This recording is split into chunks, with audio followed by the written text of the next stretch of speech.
तो इस एपिसोड की शुरुआत वहीं से होती है जहां से पिछले एपिसोड खत्म हुआ था। पिछले एपिसोड के एंड में देखा था और तीर वाले बंदे का पीछा यान के करने को तैयार था, लेकिन इन क्लेयर का एक मेंबर सामने आ जाता है जो रोक देता है। यान कभी कहता है यार मैं कब से उसका पीछा करूँ, मेरे हाथ में लग ही नहीं रहा और तू मेरे बीच में यहाँ पे आ रहा है, निकल जाए। इतना बोलकर ना अपना पूरा पावर एक्टिवेट करता है अटैक करने के लिए। तो बंदा भी डर जाता है कि ओ माय गॉड यार ये तो ऐसा वैसा कोई 7वें रैंक का बंदा नहीं लग रहा है, स्पेशल बंदा लग रहा है, भागो वहां से। तो वो भी भाग जाता है। यान के देखते क्या है यार वो लड़का भी भाग गया, ये इंग्लैंड का मेंबर भी भाग गया। पूरा का पूरा मेरा दिमाग का दही हो गया, छोड़ो यार मुझे अपने शिप पे लौट जाना चाहिए। इसके लिए यूनिवर्स एस्केप लॉ यूज करता है, लेकिन ये वहीं का वहीं तक टेलीपोर्ट नहीं होता। तो यान के भी कंफ्यूज कि भाई ऐसे कैसे। मुझे याद है मैंने ना यूनिवर्स स्पेस एरिया अपने शिप के अंदर लगा दिया। हमें से कोई भी बंदा कहीं भी रहे वो जैसे यूनिवर्स एस्केप लॉ यूज करेगा ना ऑटोमेटिक अपने शिप पे आ जाएगा। लेकिन मैं शिप पे क्यों नहीं जा पा रहा, इसका तो यही मतलब हुआ हमारे शिप पे अटैक हुआ, या तो हमारा शिप डिस्ट्रॉय हो गया या शिप के ऊपर जो एरिया ना वो एरिया डिस्ट्रॉय हो गया। ओ शिट यार ऐसा कैसे हो सकता है। अब यहाँ पे आते काफी दूर जहाँ पे ना एक 8वें रैंक का इंग्लैंड का मेंबर और एक 8वें रैंक का इंसान वो दोनों आपस में फाइट किए जा रहे थे। और छोटे मोटे जो बंदे ना छोटे मोटे बंदे दूर से देखे जा रहे थे, मतलब छोटे मोटे इंग्लैंड के मेंबर। एक कहता भी कि बाप रे यार हमारे लॉर्ड मुसीबत में लगते हैं, बीच में उंगली करे क्या। दूसरा कहता बिल्कुल ना वो 8वें रैंक का इंसान है, वो एक अटैक करके ना हमारी जान यहाँ पे निकाल सकता है। तो दूसरा जो बंदा तो हल्का सा बुद्धू था वो कहता क्या फर्क पड़ता है कि भाई 8वें रैंक है 7वें रैंक है या 9वें रैंक है, वो तो भाई इंसान है ना, इंसान हमारी नजर में कीड़े है ना। हाँ तो दूसरा इंग्लैंड का मेंबर कुटाई भी करता है उसकी साली भाई तू अभी बच्चा है, तू अभी नल्ला है, तुझे आइडिया नहीं है कि 7वां रैंक 8वां रैंक 9वां रैंक का एग्जैक्टली क्या मतलब होता है। उतने में यान का भी काफी दूर आ जाता है, वो भी नोटिस करता है शिप भाई मतलब मैं तो अपने शिप के पास जाना चाहता था, लेकिन तभी अचानक से इन दोनों बंदों के बीच में आ गया एक अपना 8वें रैंक का बंदा और दूसरा एक टेरिटरी लॉर्ड यानी वो भी 8वें रैंक है। अब आते भाई लड़ाई की ओर जहाँ पे लड़ाई काफी अच्छे से हो रहा है और जो हमारे इंसान है ना हमारे इंसान ज्यादा बेसिकली स्ट्रॉन्ग यहाँ पे था। तो यान के भी नोटिस करते कि जब ये बात यहाँ पर आती है ना भाई बराबर लेवल के उसमें इंसान ऑफ कोर्स आगे रहते हैं, लेकिन जब और हायर लेवल पे जाते हैं यानी 8वें रैंक के इंसान हो या 8वें रैंक के इंग्लैंड के मेंबर हो उनकी पावर लगभग बराबर ही होती है। लेकिन तो भी जो हमारे इंसान है ना उसने लड़ाई में ज्यादा डोमिनेट किया है, यानी वो ज्यादा आगे। चलो देखा जाए तो ठीक ही है। और जहां तक मुझे याद है जो चौथा एरिया है ना जिस एरिया से मैं अभी आ रहा हूँ उसमें टोटल 4 8वें रैंक के बंदे एक के साथ तो मिल चुका हूँ, तो जो बाकी 3 के साथ नहीं मिला हूँ ये पक्का बाकी 3 में से कोई एक होंगे। अब वापस से लड़ाई की ओर यहाँ पे आता है जहाँ पे इंग्लैंड का मेंबर है ना कोई टेक्निक निकालता है और स्पेशली से जाम कर देता है उस 8वें रैंक के बंदे को और कहता है कि भाई मैंने नोटिस किया तू मुक्कों में बड़ा स्पेशल यहाँ पर क्या मुक्के यहाँ पे चलाता है, लेकिन ये तेरा हाथी मैंने ऐसा पकड़ लिया तो भाई मुक्का यहाँ पे कैसे चलाएगा।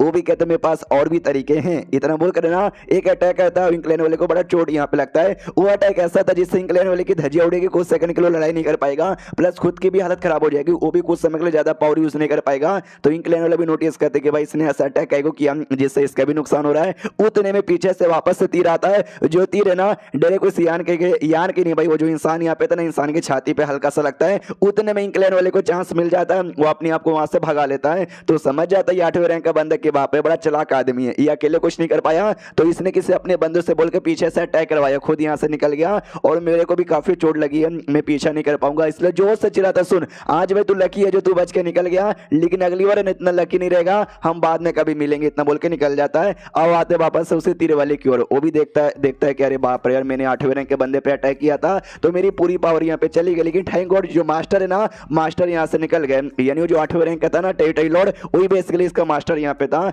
उतने में यान के पीछे से आ जाता है तो इसको भी भनक लगती है, यान कहीं पे अटैक करने को तैयार था लेकिन यान के पकड़ लेता है और कहता है कि मैंने तुम्हें पकड़ लिया हाँ अब तुम कहाँ बच के यहाँ पे जाने वाले हो और मैं तुमको हेड ऑन हेड यहाँ पे फट दूंगा। हेड ऑन हेड यानी भाई अपने माथे से उसका माथा यहाँ पे टकरा देता है और उसने पूरा नकाब पहना, तो जैसे नकाब हटता है तो मालूम चलता है जिसको ये लड़का या बंदा समझ आता ना एक बंदी है यानी एक लड़की है, उसको भी चक्कर वक्कर आने लग जाते कि भाई इतना जोर से माथा कौन पटकता है। यान के अपना प्यूरिफिकेशन एबिलिटी यूज करता है और उसको ठीक करता है कि और ये सोच के कि यहाँ भी इसने मुझे बड़ा परेशान किया यहाँ से वहां भगवाया तो होश में आएगी ना इसको आसानी से जाने भी नहीं दूंगा। फिर 2 दिन का टाइम यहाँ पे गुजर जाता है, लड़की होश में आती है, होश में आती है सबसे पहले इसको यान के को थप्पड़ मारती है। तो यान के भी कहता वाओ मैं तुम्हारी जान यहाँ पे बचाई और होश में आने के बाद मुझे थैंक यू बोलने के बदले तुमने मुझे थप्पड़ यहाँ पे मारा। वो भी प्यारा सा मुंह बनाती है, कहती मैं क्या करूं, जैसे मैं होश में ना तुम्हारा मुंह मेरे मुंह के एकदम पास में था, मैं डर गई कि भाई तुम कोई गंदे आदमी रहोगे और मेरे साथ गंदा काम करना चाहते हो, इससे डर के मारे मैंने थप्पड़ मार दिया। यान के भी कहता भाई तो 2 दिन से बेहोश थी, मुझे लगा शायद तुम मर चुकी है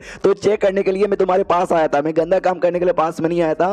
वो भी कहती है शांत हो जाइए, वो तो गलती मिसअंडरस्टैंडिंग यहाँ पे थी, क्लियर हो चुका है। तो यान के भी कहता है या वो सारी बातें छोड़ो, ये एरिया डेंजरस है, हमको यहाँ से निकल जाना चाहिए। तो यान के जाने को तैयार था, लड़की नहीं आने वाली थी, वहीं पे रुकी हुई थी। तो यान के भी कहता है क्या हुआ तुम आ कहीं को नहीं रही है, ये बात आती भाई वो जो टेरिटरी लॉर्ड है 8वें रैंक का बंदा तुम उसको जान से मारना चाहो बचाओगे क्या? यान के भी कहते व्हाट डू मीन, तो कहना क्या चाहती है ये बताती हो। जो 8वें रैंक का बंदा ना वाइंड उसका यहाँ पे नाम है बेसिकली, और उसी की अपनी डिसाइपल बनी थी। वो हमारे 8वें रैंक के बंदे के साथ फाइट करके काफी चोट लगा हुआ है, तो ऐसे में हम दोनों ने मिलकर अटैक किया ना तो हम उसकी जान निकाल सकते हैं। यान के भी कहता है नो भाई तुम भी 7वें रैंक की हो, मैं भी 7वें रैंक की हूँ, मतलब मैं भी 7वें रैंक का हूँ, हम दोनों पावर मिलाएंगे तो भी बहुत ज्यादा हाई पावर हो जाएगी। लेकिन उसको चोट लगी है, वो अपने आप को हील कर रहा है, तो ऐसे एरिया में जाके हील कर रहा होगा जहाँ पे ढेर सारे गार्ड है ना उसके प्रोटेक्शन कर रहे होंगे, तो हम सबको तो नहीं ना मार पाएंगे। जो सुंदर ये कहती है कि नहीं नहीं यार नहीं, तो मेरी बात यहाँ पे मानो। तुमको क्या लगता है जो इंक क्लैन है एक दूसरे पे बहुत ही भरोसा करते हैं, हमेशा सपोर्ट करते हैं? बिल्कुल ना, ये जो इंक क्लैन के लोग है ना उनके बीच में भी हमेशा नफरत और लड़ाई चलती रहती है। और वो जो इंक क्लैन का मेंबर है ना उसके भी ढेर सारे दुश्मन यहाँ पर है, तो जाहिर सी बात उसको चोट लगी हुई है, ये बात तो किसी को नहीं बताएगा। अगर उसको दुश्मन को मालूम चल गया ना उसके दुश्मन भी रास्ते से हटा देंगे। हाँ तो पक्का 2 या 4 लोग को मालूम होगा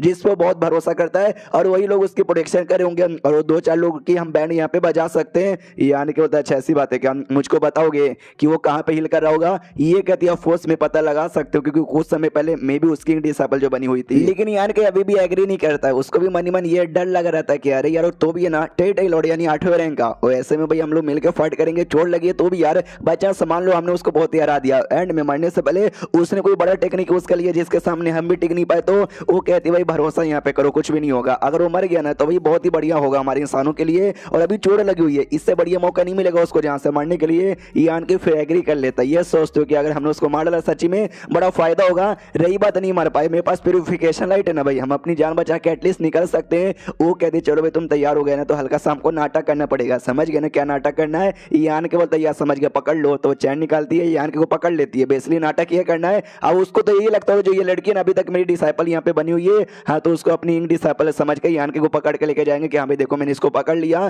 तो यान के देखता भी ये जो जाल है ना बड़ा तगड़ा यहाँ पर है यार, इसके द्वारा निकल पाना तो काफी मुश्किल है। फिर एक ना पोर्टल ओपन करती है और बताती बहुत पहले एक सिगरेट था जो उसी को मिला था, उसी के अंदर वो जाके खुद को हिल कर रहा होगा। तो जैसे सिगरेट के अंदर जाते एक इंक नेस्ट भी था, उसी नेस्ट के अंदर वो बैठा हुआ रहेगा। उतने में पीछे समय का अटैक यहाँ पे होने वाला था, तो यान के को नीचे से झुकाती है और खुद ऐसा अटैक कर देती है। यान के नोट कहता शुक्रिया यार कि आपने बचा लिया, तुमने पैसे ही मुझे बहुत ही चोट पहुंचा दिया, अब मुझे और अटैक है ना अपने जिस्म पे नहीं चाहिए। लेकिन अटैक रुकता नहीं है, अटैक और यहाँ पे आता है। तो यान के को ऐसा नीचे धकेल के वो जाती है वापस से अटैक का सामना करने के लिए। यान के भी देखते कि बार बार मेरे को चोट यहाँ पे काय को लग रही है, और एक अटैक करती है जिसे देख सकते हैं यान के एकदम सर के ऊपर से जाता है। वो भी कहता है मम्मी रे यार मेरे तो गोटे मुंह में आ गए थे। फिर चिल्लाते भी कि भाई बस बहुत हो गया, कितना नाटक करे हो, जल्दी से सामने आ जाओ। हाँ तो ढेर सारे फ्यूडल लॉर्ड यानी 7वें रैंक के बंदे आते हैं, इंक क्लैन वाले बेसिकली। तो यान के भी देखते कि भाई ये सब तो फ्यूडल लॉर्ड है, और लोग बार बार है ना इस लड़की पे कई को अटैक किए जा रहे हैं। कहीं ऐसा तो नहीं है इसने लड़की के अंदर कुछ ऐसा गड़बड़ नोटिस कर लिया या एक्सपोज कर दिया?